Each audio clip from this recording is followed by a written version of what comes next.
Lucunya dedengkot Baklawi Bamam Jumbo Rizik Syihab lakukan jurus playing victim bela pesantren dan Kiai NU. Padahal warga NU di seluruh dunia tidak akan pernah lupa bahwa dia adalah penghina Gus Dur, sang Kiai besar Nahdlatul Ulama, sekaligus cucu dari sang pendirinya. Kiai yang sudah sepuh, Kiai yang setiap hari ngajar berdasarkan kesaksian para santrinya, saudara, itu dari jam 7 pagi sampai jam 12 nggak bergerak dari tempat duduk dia, sudah. Hanya hal-hal yang sepele itu Kiai dikaki maki, itu Kiai direndahkan. Kurang ajar tidak? Dia datang, dia tanya Gus Dur, Gus, ini tulisan Allah bukannya? Mana dia tahu?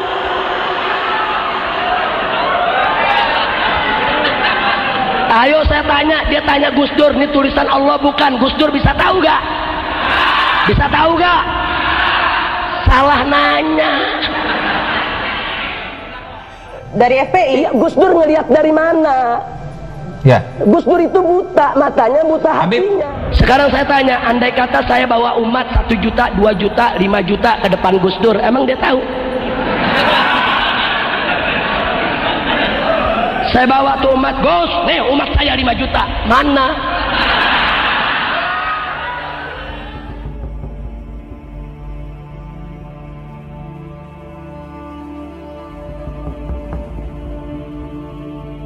Ada-ada saja respon masyarakat Indonesia ketika menyikapi kegaduhan yang dibuat oleh Trans 7 akibat tayangan mereka yang menyudutkan dunia pesantren dengan narasi yang sangat menghina.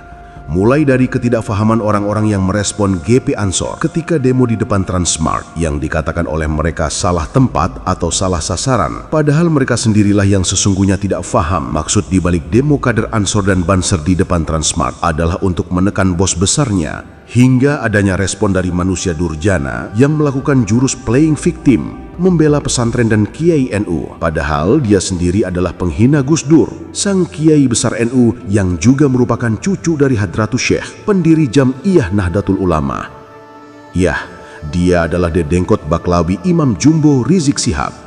Sayyid palsu si keturunan pendatang ini agaknya tidak sadar bahwa warga NU di seluruh dunia tidak akan pernah lupa dengan hinaan fenomenal yang pernah keluar dari mulut busuknya, mengatai buta mata buta hati kepada seorang kiai besar yang menjadi ikon Jam'iyah Nahdlatul Ulama, yang demi Allah warga NU di seluruh dunia tidak akan pernah lupa. Terlebih lagi sampai detik ini dia tidak pernah mencabut kata-katanya dan juga tidak pernah meminta maaf secara terbuka kepada seluruh warga Nahdlatul Ulama yang telah tersakiti hatinya. Gus Dur bukan hanya sekedar cucu dari Hadratus Syekh pendiri Jam'iyah Nahdlatul Ulama, tapi lebih daripada itu, kebesaran nama Gus Dur sendiri pun tidak kalah dengan kebesaran nama datuknya, seorang kiai besar yang pernah menjadi Presiden Republik Indonesia, dihormati oleh seluruh Kiai NU pada masanya, namun dicaci dan dihina dengan kata-kata yang luar biasa menyakitkan oleh seorang keturunan pendatang yang kakek moyangnya didatangkan oleh kaum penjajah Hindia Belanda. Ya, Gus Dur kan tidak melihat, dari mana dia bisa berkeyakinan? Kok orang nggak ngelihat berkeyakinan? Gus Dur itu buta mata juga buta hati. Gus Dur itu buta mata juga buta hati. Gus Dur ngelihat dari mana? Ya. Gus Dur itu buta, matanya buta hatinya.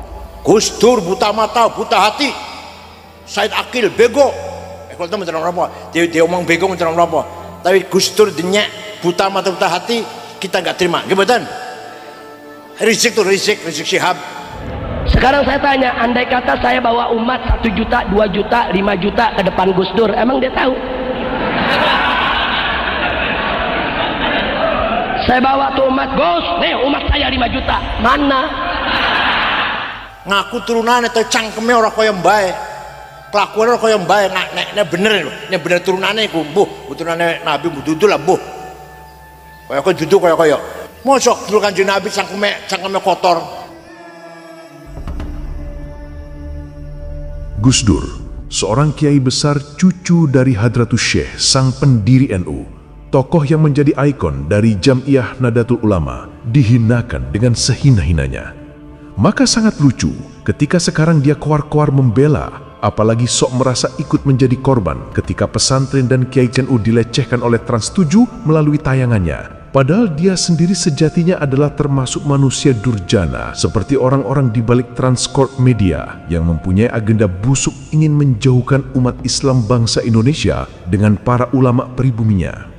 Kita warga NU tidak akan pernah lupa, sebelum nasab kaum Habib yang katanya adalah keturunan Rasulullah dibongkar kepalsuannya oleh kader-kader muda Nahdlatul Ulama, golongan mereka sangat masif menyerang NU dan para kiai dengan berbagai narasi busuknya, memframing apapun gagasan PBNU sebagai gagasan yang bertentangan dengan ajaran Islam, yang itu semua jelas bisa dibaca sebagai upaya untuk menjatuhkan marwah NU dan para kiainya, yang tujuannya adalah agar umat Islam tidak lagi percaya dengan kiai-kiai Nahdlatul Ulama, sehingga pada akhirnya umat Islam akan berpindah haluan lebih percaya dan mengikuti tokoh-tokoh dari golongan mereka saja.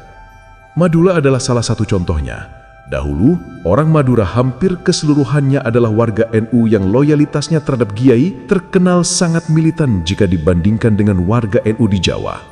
Tapi setelah propaganda yang dilakukan golongan Baklawi Yaman mengatasnamakan bahwa mereka adalah keturunan Rasulullah, membusukkan marwah NU dan para kiai di berbagai ceramah mereka, warga NU Madura pada akhirnya lebih percaya dan menjadi pengikut militan dari golongan mereka. Sehingga ketika terjadi pandangan yang berseberangan antara Baklawi Yaman dengan para kiai kita di Nahdlatul Ulama, terutama dalam hal perpolitikan nasional, hampir sebagian warga NU Madura berdiri bersama golongan Baklawi Yaman, dan tidak jarang para kiai kita dihujat habis-habisan oleh mereka hanya karena perkara pilihan politik yang berbeda.